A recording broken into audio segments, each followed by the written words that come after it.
Hello friends, તમારું સ્વાગત છે આ શો હોમ કુક કિચનમાં. ફ્રેન્ડ્સ, આજે હું બનાવવાની છું મગદાળના લાડુ, ઉનાળુ સ્પેશિયલ. અહીંયા આપણે સરસ એવા રેસિપી લઈને આવી છું, મગદાળ લાડુ. ફ્રેન્ડ્સ, સરસ એવા ટેસ્ટી અહીંયા આપણા લાડુ બનવાના છે. અને ફ્રેન્ડ્સ, અહીંયા મેં મગદાળ લીધી છે. તમારે કોઈ પણ વાસણનું મેજરમેન્ટ માપ કરી લેવાનું છે. મેં અહીંયા 1 વાટકી મગની દાળ લીધી છે, તમે જોઈ શકો છો. હવે ફ્રેન્ડ્સ, અહીંયા આપણે મગની દાળને સરસ સારા પાણીથી ધોઈ લેવાની છે. 1 થી 2 પાણીએથી અહીંયા આપણે આ રીતના ધોઈ લેવાની છે. અને અહીંયા આપણે સરસ આ રીતના જારની અંદર એડ કરી દેવાની છે આ રીતના.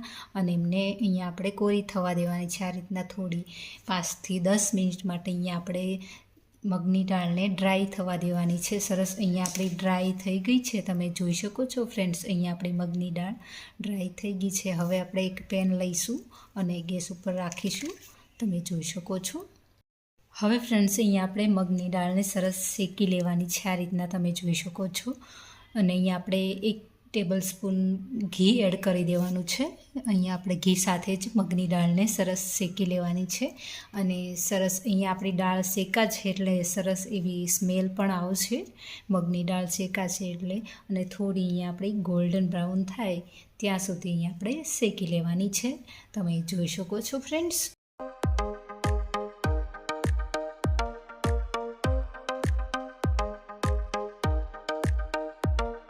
હવે ફ્રેન્ડ્સ, અહીંયા આપણી મગની દાળ સરસ શેકાઈ ગઈ છે, તમે જોઈ શકો છો. અને હવે આપણે ગેસનું બટન કરીશું ઓફ અને આપણે લઈ લઈશું એક વાસણની અંદર મગની દાળ. અને મગની દાળને અહીંયા આપણે સરસ ઠંડી થવા દેવાની છે.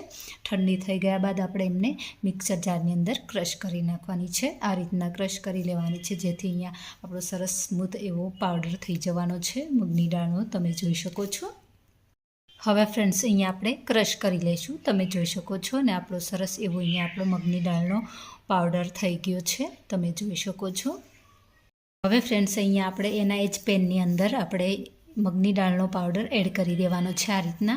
અને આપણે એમને શેકી લેવાનો છે. અહીંયા 2 ટેબલ સ્પૂન ઘી એડ કરી દેવાનું છે. અને અહીંયા આપણે આ રીતના થોડો ડ્રાય જેવો જ અહીંયા આપણે શેકી લેવાનો છે આગળ, તમે જોઈ શકો છો.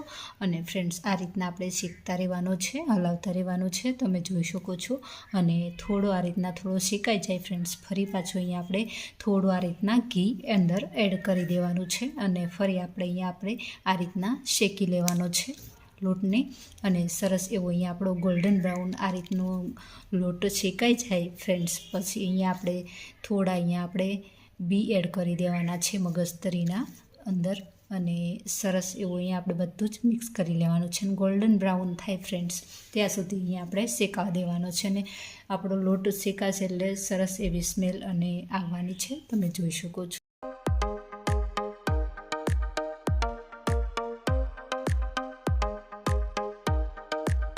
હવે ફ્રેન્ડ્સ, અહીંયા આપણે થોડું આ રીતના ઘી અંદર થોડું એડ કરી દેવાનું છે. અને ફ્રેન્ડ્સ, અહીંયા આપણે મગજતરીના બી લીધા છે, તે બી એડ કરી દેવાના છે અને મિક્સ કરી લેવાનું છે. અને અહીંયા આપણે ગોલ્ડન બ્રાઉન થાય ત્યાં સુધી લોટને શેકી લેવાનો છે. અહીંયા આપણો લોટ સરસ શેકાશે અને તમને સુગંધ પણ આવશે સરસ એવી. અહીંયા સ્મેલ આવે એટલે સમજી જવાનું કે અહીંયા આપણો લોટ શેકાઈ ગયો છે. થોડો અહીંયા ગોલ્ડન બ્રાઉન થાય ત્યાં સુધી શેકી લેવાનો છે ફ્રેન્ડ્સ.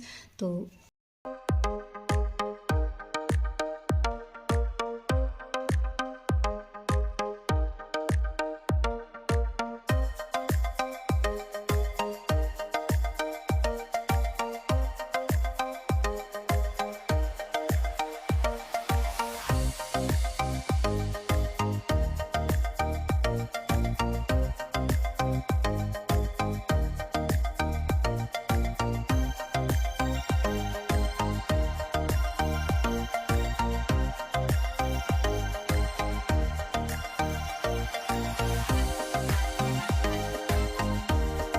હવે ફ્રેન્ડ્સ, તમે જોઈ શકો છો અહીંયા આપણો લોટ સરસ શેકાઈ ગયો છે.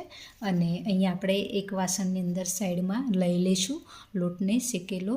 હવે ફ્રેન્ડ્સ, એમને ઠંડો થવા દેવાનો છે 5થી 10 મિનિટ જેવો ઠંડો થઈ જાય એટલે ફ્રેન્ડ્સ અહીંયા આપણે સાકરને મિક્સ ગ્રાઇન્ડ કરી લેવાની છે. મેં અહીંયા એક વાટકી લીધી છે, જે માપથી લીધી છે એ જ માપથી અહીંયા આપણે લઈ લેવાની છે.